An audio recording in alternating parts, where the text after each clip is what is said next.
Gusto mo bang maging matagumpay na OFW pero hindi mo alam kung ano ba talaga ang kurso na pinaka-in-demand upang maging matagumpay na OFW in the future? Well, these are the top 5 courses or degrees na dapat nating tapusin or irekomenda sa ating mga kaibigan, mga kapamilya at ating mga anak. Number 5 is walang iba kundi ang education. Education is very in demand around the world.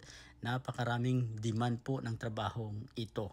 Dito sa Middle East at sa Europa, sa Asia at kahit sa Amerika ay naghahanap po sila ng mga educators, mga teachers.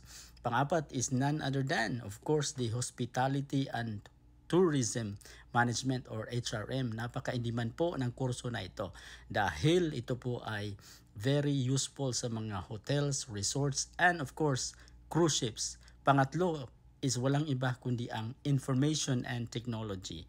Alam naman natin na habang tumatagal ay pa-high-tech ng pa-high-tech ang mundo. Kaya being an IT professional is very essential kung gusto mong maging OFW.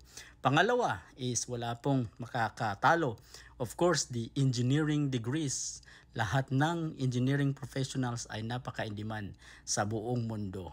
And of course, the number one and the most highly recommended courses ng mga OFW is walang iba kundi ang nursing in the medical field. Ito po is very in demand around the world. Maraming salamat po. Paki-like at paki-subscribe sa ating channel.